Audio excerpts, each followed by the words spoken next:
La vidéo qui va suivre est un hommage à ma tante Martine qui nous a quittés ce 25 mars 2023. Martine a été mon acolyte dans mes tout débuts en transcommunication instrumentale. En effet, je me rendais régulièrement à son domicile et nous faisions des séances ensemble dans sa salle à manger. L'enregistrement se faisait directement sur son petit ordinateur portable, un vieil ordinateur de la marque Toshiba, je me souviens. Et pourtant, nous avions des résultats formidables, au-delà de toute espérance.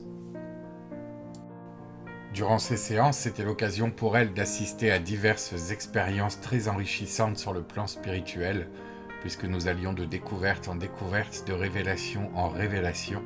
Mais c'était aussi l'occasion pour elle d'avoir quelques messages de la part de son papa qui venait la réconforter de temps à autre. Martine, c'était une aventurière qui n'avait peur de rien. Il m'est d'ailleurs arrivé de l'emmener avec moi sur place pour tourner la fin de mon reportage, le fameux reportage de la sorcière du Nord. Elle était venue avec moi en pleine nuit, au pied du moulin, au bord des champs de maïs. Martine était aussi la seule personne à être là pour moi lorsque j'ai perdu quelqu'un qui m'était cher. Elle est venue avec moi à la morgue, elle est venue avec moi au crématorium pour assister avec moi à ma toute première incinération, qui n'était autre que celle de mon ex-petit copain, du coup. Un moment très difficile et elle était là, quand personne d'autre n'était là. Pour ça, je te remercierai jamais assez, ma petite Martine. Ma petite Martoune d'amour, je l'appelais. Si vous fouillez un peu sur mon contenu dans ma chaîne YouTube, vous trouverez une vidéo qui lui était d'ailleurs consacrée à l'époque où nous faisions des TCI ensemble, puisque ses guides étaient venus la prévenir qu'elle aurait un petit problème au niveau du cœur. Et effectivement, quelques semaines plus tard, alors qu'elle ne s'y attendait pas du tout, elle a dû subir une opération à cœur ouvert. Et ils avaient été là pour la rassurer, pour l'informer, pour l'accompagner. Malheureusement, quelques années plus tard, ce 25 mars 2023, Martine décédera d'un arrêt cardiaque. Alors beaucoup, malheureusement, envient ce genre de capacité de pouvoir effectuer des contacts défunts, de pouvoir les enregistrer, de pouvoir en recevoir la visite. Cependant, c'est très compliqué à vivre parfois, parce que là, c'est une dame que j'aimais beaucoup, vraiment, qui était dans mon cœur. Et une fois de plus, je n'ai pas réussi à avoir de réaction sur le coup. Trop habitué à côtoyer la mort, trop habitué à côtoyer les gens endeuillés et les défunts. Alors mes propres émotions ont du mal à ressurgir lorsque je perds quelqu'un de cher à mon cœur. Et à chaque fois c'est pareil, le contre-coup arrive quelques jours plus tard, lorsque je dois leur faire un hommage quelconque. En fait, on pourrait en déduire qu'à force d'accompagner les gens dans leur propre deuil, on se retrouve incapable de vivre le nôtre convenablement, incapable de pleurer au bon moment, de ressentir les choses au bon moment. Ça vient toujours après, parce qu'on fait toujours passer les autres avant. Le lendemain de son décès, le 26 mars, j'étais tranquillement allongé sur mon lit, j'étais occupé sur mon téléphone, et j'ai senti comme un doigt qui s'est posé sur la plante de mon pied et qui a parcouru de la zone des orteils jusqu'au talon, en un trait. Un peu plus tard, l'une des filles de Martine à qui je vais raconter cette expérience sera complètement perturbée et me dira qu'avant de partir, sa mère lui aurait dit « Faites attention quand je vais mourir, faites attention à vos pieds parce que je viendrai les tripoter ». Dans la nuit du 28 au 29 mars, date de mon anniversaire, je me suis réveillé en pleine nuit. L'une des armoires de ma chambre, les portes sont aimantées, donc c'est impossible qu'elles s'ouvrent toutes seules. L'une des portes de ma chambre s'est ouverte. Je me suis réveillé en sursaut en entendant le bruit du métal de la porte qui s'ouvre. Et au moment où je me suis réveillé, la porte s'est reclaquée d'elle-même. J'ai tout de suite compris que c'était Martine qui était passée me faire un petit coucou en pleine nuit pour me souhaiter un bon anniversaire. Hier, le 31 mars 2023, Je me suis réveillé avec la certitude que je devais faire quelque chose de spécial ce jour-là, mais impossible de savoir quoi. Est-ce que je devais travailler? Est-ce que je devais créer? Est-ce que je devais faire du montage vidéo? Plein de choses se mélangeaient dans ma tête, je devais faire quelque chose, mais je ne savais pas quoi. Du coup, je me suis levé, je suis allé directement prendre une bonne douche pour me rafraîchir les idées, et comme bien souvent, ma petite voix est venue s'exprimer à mon oreille sous la douche. Et ma petite voix m'a dit « Fais une séance, appelle Martine ce matin, c'est ce matin que tu pourras la voir. » Sûr et certain, c'était sûr et certain, j'allais la voir, j'aurais de ses nouvelles. Encore sous la douche, j'ai donc pris mon téléphone, j'ai envoyé un message à ses enfants, et je leur ai dit « Écoutez, je vais appeler votre maman aujourd'hui, parce que je pense que c'est maintenant que je dois l'appeler et qu'elle sera là. » Donc ils m'ont tous dit « Il n'y a pas de souci, on sera là. » J'ai lancé un petit live sur TikTok, et j'ai lancé un enregistrement d'à peu près 12 minutes. Effectivement, Martine était là. Elle était accompagnée de son frère, qu'elle aimait tant et qu'elle rêvait de rejoindre depuis un moment.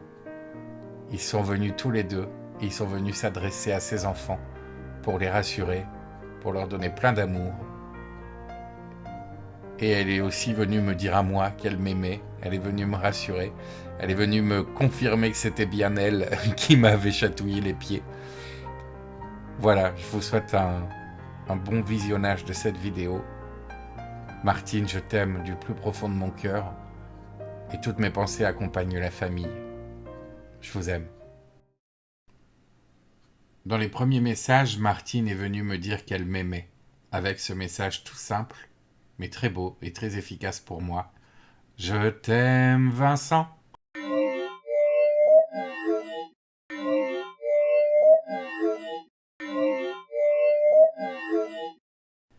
Sur l'enregistrement, je lui ai demandé si c'était bien elle que j'avais senti, qui m'avait caressé le pied et qui était venue pour ouvrir et fermer la porte de mon armoire en pleine nuit.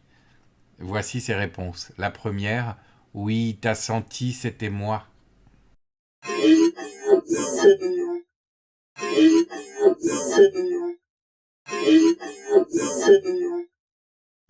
Là, vous allez m'entendre lui parler sur l'extrait de l'enregistrement où je lui demande si c'est bien elle qui est venue me chatouiller le bout du pied. Et elle me répond « Ah oui, le bout du pied? Oui, c'était moi. » C'est toi, Martine, qui est venue me faire un trait sur la plante des pieds avec ton doigt pour me faire des blagues.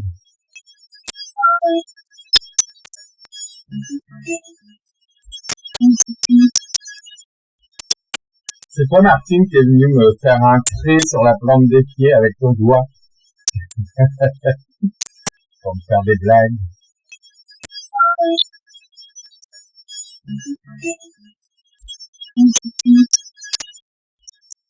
C'est toi, Martine, qui est venue me faire un trait sur la plante des pieds avec ton doigt pour me faire des blagues.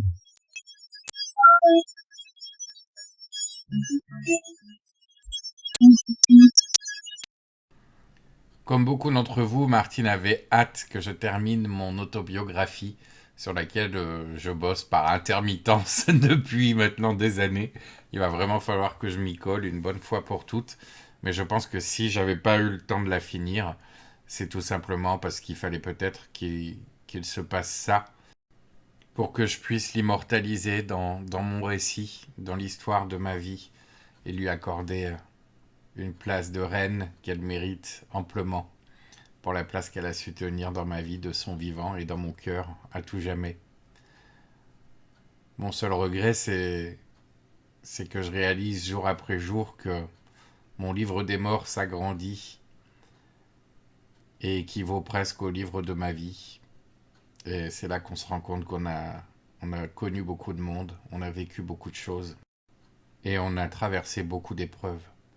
Maintenant, le plus compliqué, c'est de poursuivre son chemin en sachant que sont déjà partis de l'autre côté, avant nous finalement.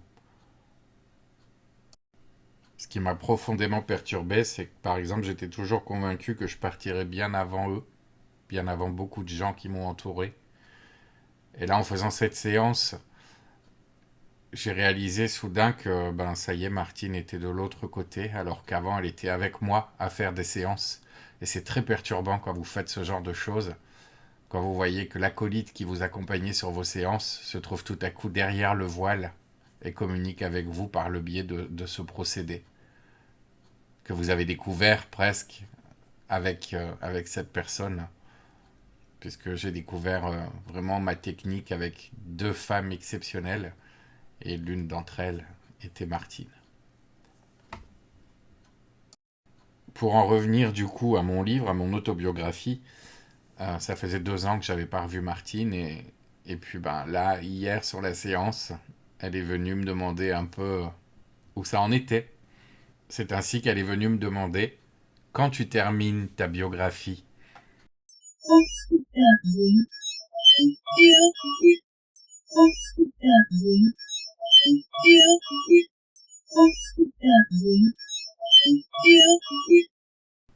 Martine est ensuite passée à ses enfants. Elle s'est exprimée pour les rassurer, pour les couvrir d'amour, leur dire que tout allait bien et que tout se passerait bien. À commencer par sa fille, Émilie. Émilie lui avait fait une promesse bien particulière avant son décès, et malheureusement, elle n'a pas pu la tenir. C'était indépendant de sa volonté, bien évidemment. Mais du coup, elle était hyper nerveuse et contrariée par rapport à ça. Et Martine vient tout de suite la rassurer. En parlant à sa fille, elle dit « Elle est nerveuse, Émilie. Il faut pas, c'est pas grave. » Sous-entendu, tu pourras pas tenir ta promesse, ne t'en fais pas, y a rien de mal, quoi.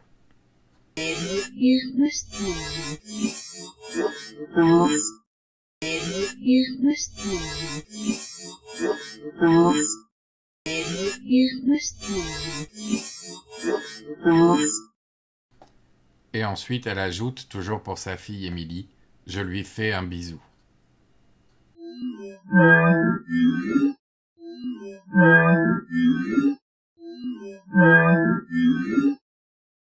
La fréquence de sa voix était plus ou moins stable, plus ou moins métallique, plus ou moins spectrale par moment. Ici, elle s'adresse à sa fille Alexandra, avec laquelle elle avait énormément de discussions sur la spiritualité, sur la vie après la mort. D'ailleurs, Alexandra nous accompagnait parfois sur les séances de transcommunication lorsqu'on en faisait chez Martine. Et, euh, et elle parlait souvent de son envie vraiment très forte d'en finir une fois pour toutes et de rejoindre l'autre côté. Il faut savoir que Martine a beaucoup souffert tout au long de sa vie sur le plan médical. Elle a passé sa vie dans les douleurs et autres calvaires. Donc elle était relativement un peu fatiguée, surtout sur la fin. Et là, en l'occurrence, elle exprime à sa fille que ça y est, elle est enfin de l'autre côté. La voix est ici un peu plus sur les aigus, un peu plus métallique, mais elle lui dit « Ça y est, Alexandra, je suis ici. »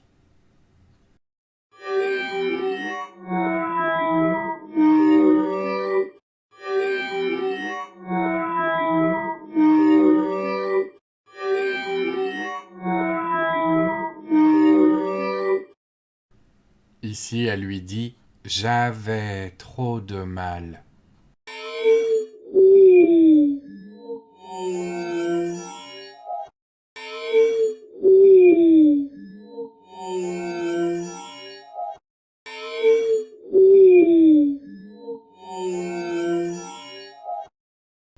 Ici, Martine va s'adresser à sa fille Alexandra au sujet de la fille d'Alexandra qui s'appelle Théa, sa fille aînée, qui est donc la petite fille de Martine et qui était très très fusionnelle avec Martine, donc sa grand-mère.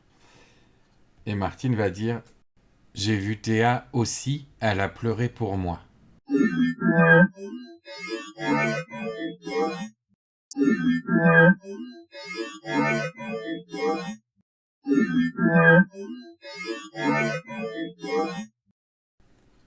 Ensuite, Martine va s'adresser directement à sa petite fille Théa en lui disant « Je viendrai plus maintenant te réveiller ». Et donc Alexandra m'a expliqué que parfois Théa faisait la sieste chez sa grand-mère et il arrivait parfois qu'elle fasse des cauchemars et en fait Martine venait la réveiller pour la consoler, pour la réconforter. Donc le message pour la petite Théa, je viendrai plus maintenant te réveiller.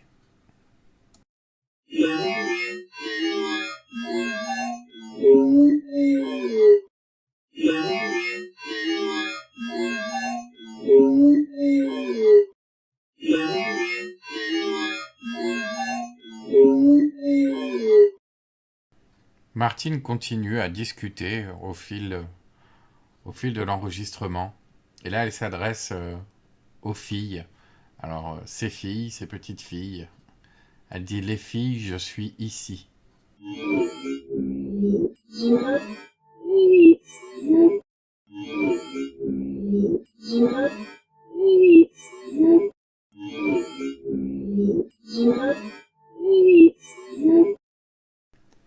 Ensuite, elle va s'adresser à son fils, son dernier, qui s'appelle Tony. Tony qui vivait avec elle jusqu'au bout. Tony, c'est un garçon très courageux. Il est dysphasique et pourtant Martine l'a toujours élevé comme s'il était comme tout le monde et il a toujours su le gérer. Tony, il travaille, il a des amis, il sort, il fait plein de choses. Il est passionné par plein de choses. C'est un très bon garçon. Malheureusement, maintenant, il va se retrouver tout seul puisque Martine n'est plus là. Donc pour le moment, il va garder le logement et on verra bien après comment ça va se passer pour lui. Mais du coup, il est complètement paumé et sa maman est venue le rassurer. Mais elle n'est pas venue seule. Elle est venue avec son frère qu'elle chérissait tant et qu'elle rêvait de retrouver de l'autre côté. Elle est maintenant avec lui. Son frère était le parrain de Tony. Et ils viennent à deux pour rassurer Tony. Elle commence tout simplement avec « Pour Tony, mon fiston ».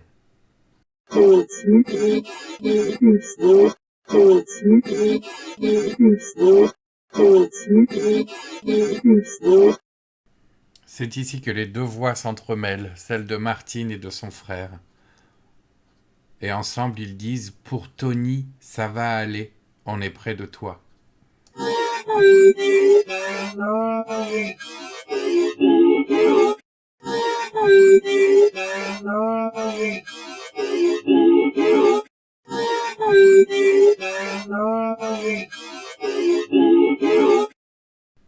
Ici, leurs voix sont de plus en plus claires. On entend Martine qui dit « Tony, ça va ?» et le frère de Martine qui dit « On est ici pour toi ». « Tony, ça va, on est ici pour toi ».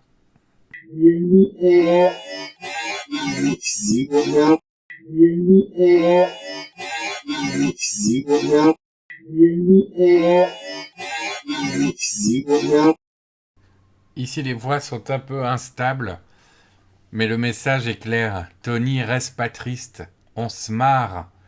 Et en fait, il faut savoir que Martine, c'était une bonne vivante. Et que souvent, voilà, avec Tony, avec les filles, même avec moi, enfin, on rigolait de tout, de rien, on faisait les cons.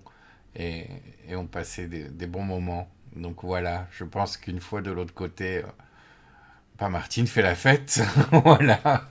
Donc le message qu'ils délivrent ensemble est Tony, reste pas triste, on se marre.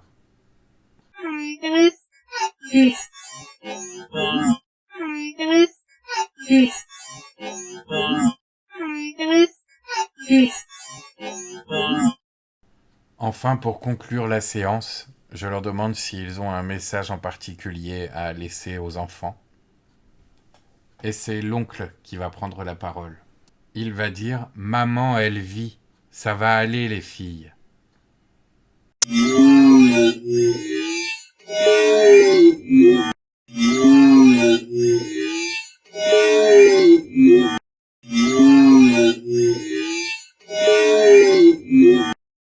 Il va conclure avec un message que je trouve juste incroyable et magnifique et qui prend tout son sens. Il faut savoir que Théa, donc la fille d'Alexandra, la petite fille de Martine, a toujours été un peu hypersensible, hypersensitive avec tout ça. D'ailleurs, je vous invite à la découvrir sur l'une des vidéos de ma chaîne YouTube. Théa, c'est le bébé qui faisait des babillages pendant qu'on faisait une séance de TCI dans la salle à manger de Martine. Et en fait, à la relecture de l'enregistrement, les babillages de Théa étaient devenus une voix d'adulte qui communiquait avec nous. Je vous invite à trouver cette vidéo. Je crois que c'est l'enfant médium. Voilà, en tous les cas, elle est sur ma chaîne YouTube. Bref, tout ça pour dire que Théa était, dès l'enfance, prédisposée à ressentir aussi toutes ces choses, comme beaucoup d'entre nous dans la famille et l'entourage proche de la famille. Et ici, le frère de Martine venait leur délivrer, en guise de conclusion de cette séance, un message fabuleux qui en même temps venait rassurer la petite Théa. Le message est le suivant. Vous avez le corps, mais on est avec vous. Théa, tu le sais bien. Alors, vous avez le corps tout simplement parce qu'à l'heure où je vous parle, le corps de Martine est toujours au funérarium. Donc, c'était une petite explication subtile pour leur expliquer, voilà, le corps de maman est toujours là, mais elle est avec vous, tout autour de vous, dans le monde subtil. Donc, vous avez le corps, mais on est avec vous. Théa, tu le sais bien.